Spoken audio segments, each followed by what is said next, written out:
myself Dr. Rakshit Roshan. Today I am going to discuss about post and core and implant.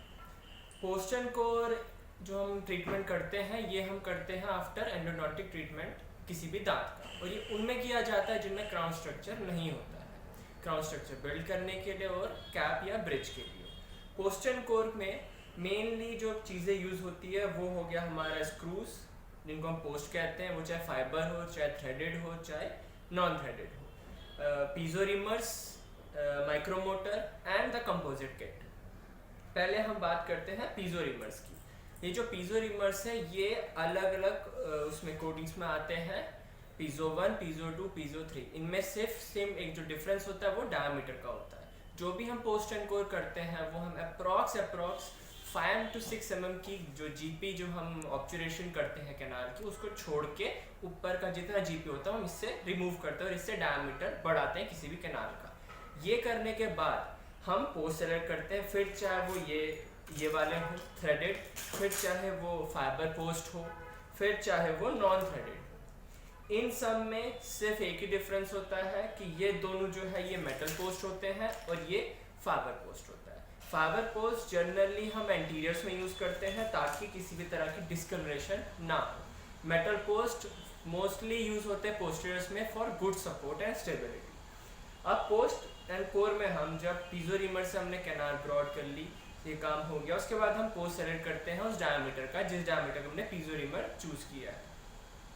फिर हम उसको अपना ल्यूटिंग agent, जो भी ल्यूटिंग हम सीमेंट यूज़ कर रहे हैं, जीआईसी या कंपोजिट, उसके साथ हम उसको उस पर हम लगा के जो हमने क्या पोस्ट के लिए जगह बनाई है वहाँ हम उसको स्क्रू कर देंगे, या फाइबर पोस्ट है तो उसको उसमें डाल के क्योर कर देंगे। ये करने के बाद फिर हमारा काम आता है बिल्डअप का। बिल्डअप हम करते हैं कंपोजिट से।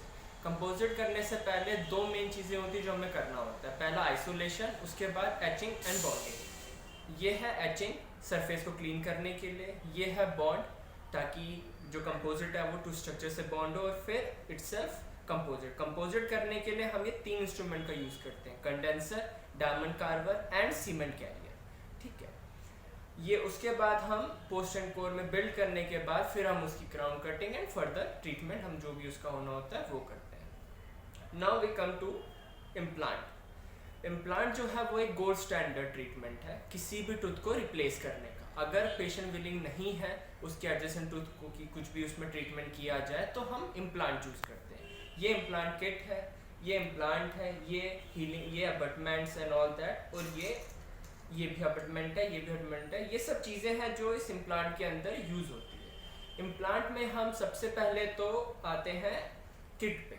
ये किट बहुत इंपॉर्टेंट है, इसमें सारी चीज़ें दे रखी है जो एक इम्प्लांट करने के लिए हमें ज़रूरी होता है। फिर चाहे वो ऑस्टियोटॉमी साइट बनाने के लिए ड्रिल बिट्स हो, इंसाइजन गाइडेंस पिन हो, रैचेट हो, ये सब चीज़ें यूज़ होती है। इन सब का हम यूज़ करते हैं एक मशीन के साथ जिसको हम कहते हैं पीजो डिस्पेंसर। उसमें वो होती कुछ इसी तरह से है, बट उसमें हम ये जो ड्रिल बिट्स है ये हम उसमें अटैच करते हैं।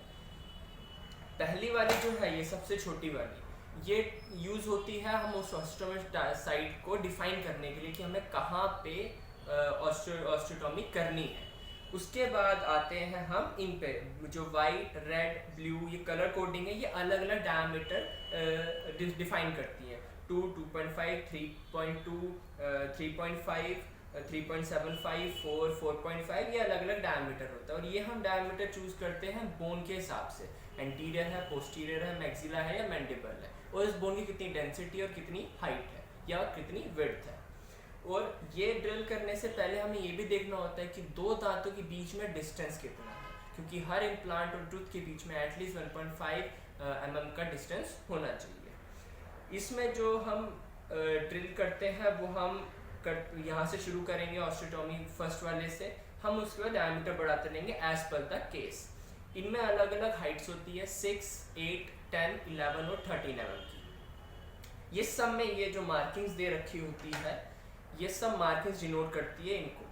ये हम डिटरमाइन करेंगे जो भी इम्प्लांट, जो भी बोन है उसकी क्या हाइट है और क्या विड्थ है उसके हिसाब से। ये है रैचेट। ये रैचेट काम आता है इम्प्लांट को स्क्रू करने में। जब ऑस्टियोटॉमी साइड हमारी प्रिपेयर हो जाती है उसके बाद हम इम्प्लांट यूज़ करते हैं, उसको हम इससे स्क्रू करते हैं बोन के अंदर। ये जो आप देख रहे हैं ये घुमाने वाला this spring loaded, this is for the torque, कि हमें कितना प्रेशर लगाना है उस इम्प्लांट को स्क्रू करने में। अब इम्प्लांट पे आते हैं, तो इम्प्लांट अलग अलग कंपनीज के आते हैं। हम जनरली यूज करते हैं नॉरिस का, ये अफोर्डेबल है और सबसे बेस्ट है। इस इम्प्लांट के अंदर इनिशियली दो चीज़ें होती है, एक जिससे हम रैचेट से इसको हम पकड़ते हैं, दूसरा इटसेल्फ इम्प्लांट। इम्प्लांट के ऊपर जो स्क्रू होता है उसमें हम कवर स्क्रू होता है, इम्प्लांट लगाने के बाद एक कवर स्क्रू उस पर लगा देते हैं ताकि कोई भी उसके अंदर ब्लड या बैक्टीरिया ना आ जाए।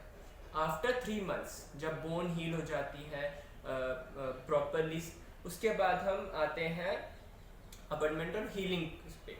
ये जो है ये है जिंजाइवल फॉर्मर, ये हम after 3 months after the bone formation with the implant हम ये फ्लैप हटाएंगे, कवर स्क्रू निकालेंगे, फिर हम ये जिंजाइवल कॉरल लगाते हैं to form the gingiva around it. इसके बाद around 1 to 2 weeks after that हम यूज़ करते हैं अबटमेंट। ये अबटमेंट मोस्ट इम्पॉर्टेंट चीज़ है, इसी पे ही जो भी प्रोस्थेसिस होगा वो इसी पे ही बैठेगा। ये अलग अलग होते हैं, या स्ट्रेट होगा या एंगुलेटेड होगा, 0 डिग्री, 6 डिग्री, 18 डिग्री और 30 डिग्री। उसके बाद जो भी प्रोस्थेसिस उसमें लगनी है, चाहे सिंगल हो, चाहे 4x4 हो, चाहे 6x6 का हो, जो भी ट्रीटमेंट प्लान है उस हिसाब से हम इम्प्लांट यूज़ करेंगे। Thank you.